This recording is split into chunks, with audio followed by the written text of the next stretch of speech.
नमस्ते, कैसे हैं आप सब लोग? ब्यूटीफुल सक्सेस स्टोरी लेकर के आई हूँ। जो पार्टनर इनको बिल्कुल भी भाव नहीं देता था, आज इनके पीछे-पीछे भागता है। इनको 200-200, 300-300 कॉल करता है, 20-20, 25-25, 30-30 मैसेज करता है। भर-भर के लंबे-लंबे चिट्ठे जो पहले ये भेजते थे, अब वो भेजता है। क्या बात है? चलो देखते हैं। सेल्फ लव वैसे तो है ही है बहुत पावरफुल। मैं इसलिए हमेशा सेल्फ लव की बात आप लोगों के साथ में करती रहती हूँ।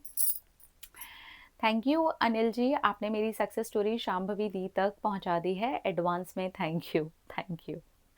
शांभवी दी, मेरे पार्टनर मुझे बहुत ज़्यादा इग्नोर करते थे। बात 2023 अगस्त की है, जिस दिन मैंने अपने आप से प्रॉमिस किया था अब ये इग्नोरेंस मुझे बर्दाश्त नहीं करना। आप बिल्कुल सही कहते हो, सामने वाला हमें इग्नोर करता नहीं है, हम इग्नोर होते हैं। वो इग्नोर होने का ठेका हमने ले लिया होता है। मैं अपने पार्टनर को मैसेज करती, कॉल करती, यहाँ तक कि गुड मॉर्निंग का मैसेज भी मुझे कभी 1 हफ्ते बाद, कभी 10 दिन बाद मिलता था। मतलब इग्नोरेंस का ऐसा हाई लेवल था। वो इंसान जैसे चाहता था वैसे मुझे ट्रीट करता था, जैसे चाहता था वैसे मुझे इग्नोर करता था। आज वो जनवरी से जो मेरे पीछे पड़ा हुआ है, 2025 जनवरी से, और मैं ये सक्सेस स्टोरी आपको लिख रही हूँ जुलाई में। अच्छा, जुलाई, अगस्त, अच्छा कुछ महीने पहले की सक्सेस स्टोरी है। मैं आपको क्या बताऊं कि हुआ क्या है। मैंने सेल्फ लव किया। मैंने 2023 अगस्त में अपने आप से एक प्रॉमिस किया, अब चाहे कुछ भी हो जाए, मेरे नंबर से डायल में तुम्हारा नंबर कभी भी नहीं होगा। मेरी तरफ से अब तुम्हें एक भी मैसेज नहीं जाएगा। अगर मेरे गुड मॉर्निंग का जवाब भी इतने टाइम के बाद आना है, एक एक कॉल के लिए मुझे तरसना है, तो अब मेरी सेल्फ रिस्पेक्ट ज़्यादा इम्पॉर्टेंट है। कोई बात नहीं, मैंने 5 साल का रिश्ता बहुत प्यार से निभाया। हर तरीके का इग्नोरेंस, बदतमीज़ी, जैसे भी बात करना चाहा उसको बर्दाश्त किया। मेरी गलती ना होते हुए भी हर बार झुकी, सॉरी बोला। लेकिन आपकी बात अब समझ में आती है कि कभी-कभार रिश्ते को बचाने के लिए झुक जाना ठीक है, पर अगर हर बार झुकना पड़े तो फिर रुक जाना ठीक है। और मैंने इसी चीज़ को गाँठ बाँध लिया और मैंने फिर ये डिसाइड किया कि अब नहीं, अब मैं बिल्कुल बर्दाश्त ही नहीं करने वाली हूँ। अब मैं इग्नोर होंगी ही नहीं तो सामने वाला करेगा क्या? मैंने एक भी मैसेज शांभवी दी 2023 अगस्त के बाद आज तक नहीं किया है, जब मैं ये सक्सेस स्टोरी भी लिख रही हूँ। मैंने जिस दिन डिसाइड किया उसके बाद मुझे काफ़ी ज़्यादा प्रॉब्लम हुई। बार-बार मन करता था, कभी-कभी मैं बीच में जाकर के स्टॉक भी करती थी। लेकिन धीरे-धीरे करके मैंने स्टॉक करना भी बंद कर दिया। सेल्फ लव पर ही फ़ोकस किया। मैंने अपनी हेल्थ के ऊपर काम करना शुरू कर दिया। मैंने अपने मेडिटेशंस पर काम करना शुरू कर दिया। मैंने अपने जिम के ऊपर काम करना शुरू कर दिया। मैंने अपने ऑफ़िस में अपना 100% देना शुरू कर दिया। मैं अपना जहाँ-जहाँ 100% दे सकती थी, वहाँ दिया। मैंने अपनी पढ़ाई को भी वापस से करना शुरू कर दिया। जहाँ उस इंसान के एक मैसेज के वेट में मैं कई-कई घंटे लगी रहती थी, अब उन सारी चीज़ों को साइड करके मैंने सिर्फ़ अपने ऊपर फ़ोकस करना शुरू कर दिया। अब धीरे-धीरे करके मेरा मन खुद ही हटने लगा कि ठीक है, कोई बात नहीं, क्या हुआ अगर कोई मैसेज नहीं आया। और उस इंसान के बारे में भी ज़रा आप सोच करके देखिए, उस इंसान ने 7 मंथ्स तक मुझे कोई मैसेज किया ही नहीं। ये थी मेरी वैल्यू।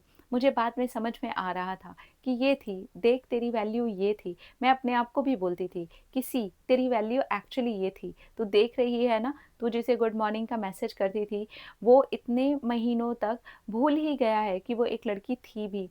7 मंथ्स के बाद उसका मुझे गुड मॉर्निंग का मैसेज आया। मैंने कोई रिप्लाई नहीं किया। उसके बाद उसने कहा आई मिस यू। मैंने कोई रिप्लाई नहीं किया। मैंने अब एक भी रिप्लाई किया ही नहीं। और उसके बाद से लेकर के उसने मुझे जो भर-भर करके कॉल करने और मैसेज करने शुरू किया, मैंने कोई रिप्लाई नहीं किया, फ़ोन उठाया तक नहीं। 2025 जनवरी से ये वाली उसकी हरकतें इतनी ज़्यादा बढ़ गईं कि मैं आपको क्या बताऊँ। एक दिन में 200-200, 300-300 कॉल्स, 20-25 मैसेज वो एक बार में करता था। मैं सीन करके छोड़ देती थी, क्योंकि अब मैं इतनी हर्ट हो चुकी थी कि तुम्हें 7 मंथ्स के बाद याद आ रहा है। चलो मैंने तो कंट्रोल किया, वैसे भी तुम कौन-सा मैसेज का जवाब दे देते थे।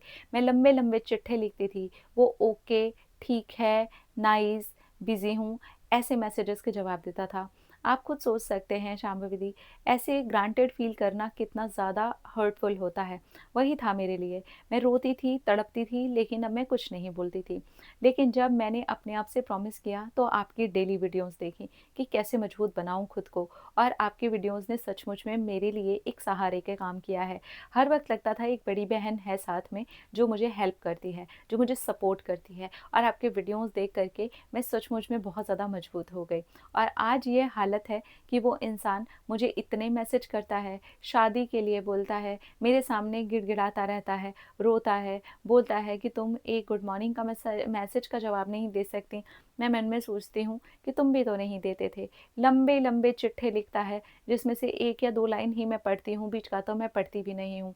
वो इंसान ये नहीं समझ रहा, ये सब कुछ जब मेरे साथ हो रहा था तो मुझे कितना दर्द हो रहा होगा।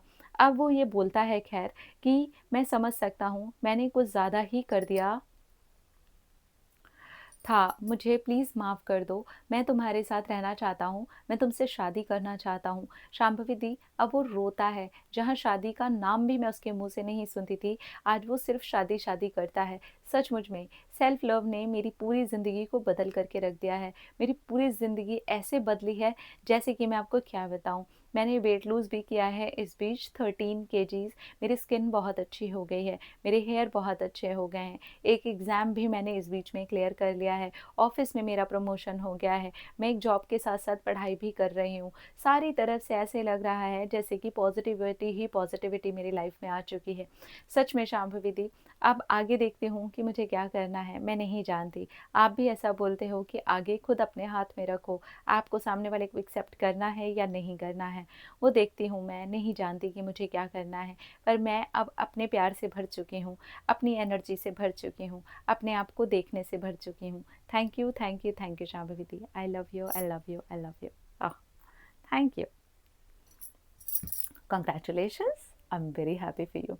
देखिए, अगर आपका पार्टनर आपको हर वक्त इग्नोर कर रहा है, बदतमीज़ी से बात कर रहा है, रूड हो जा रहा है, कई कई दिन तक आपको कोई रिप्लाई नहीं आ रहा, एकदम कोल्ड रिप्लाईज आ रहे हैं, आप एकदम से इमीडिएटली सब कुछ स्टॉप करो, सेल्फ लव करना शुरू करो, अपने आप को एक नई एनर्जी से भरना शुरू करो। आपकी लाइफ में कितने सारे एरिया होंगे, देखो इन्होंने खुद ही अपने लिए एरिया निकाल लिए ना। ये कहने की बात होती है हम क्या करें, आपको खुद निकालना पड़ेगा। देखो, आपकी लाइफ है, आप अपनी ज़िंदगी के बारे में सोच सकते हो ना, मेरी लाइफ है तो मैं अपने एरिया के बारे में सोच सकती हूँ ना, वैसे आपकी लाइफ है, आप अपने एरियाज़ के बारे में सोचो।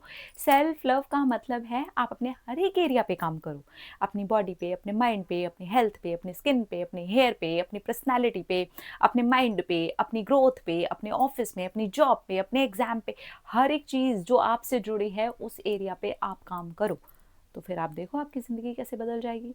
और आप खुद ही देख लो, जब ये सेल्फ लव से भरे, इन्होंने कोई टेक्निक नहीं किया उसको पाने के लिए, सिर्फ सेल्फ लव किया है। और देखो वो इंसान इनके पीछे पीछे है। सेल्फ लव रियली बहुत पावरफुल है। आप एक बार करके तो देखिए, थोड़ी शक्ति के साथ, थोड़ी ताकत के साथ। मैं मानती हूँ कि ऐसी शक्ति, ऐसी ताकत बहुत कम लोगों में होती है जैसी इनमें थी। ऐसी ही शक्ति और ताकत एक्चुअली एक टाइम पे मेरे अंदर भी आ गई थी। वो आ जाती है एक टाइम झेलने के बाद ना। वाह कंग्रेचुलेशंस। अपना अपना रखिए ख्याल, अपने आप से कीजिए ढेर सारा प्यार ताकि अट्रैक्ट करें ढेर सारा प्यार। Love you, Tata.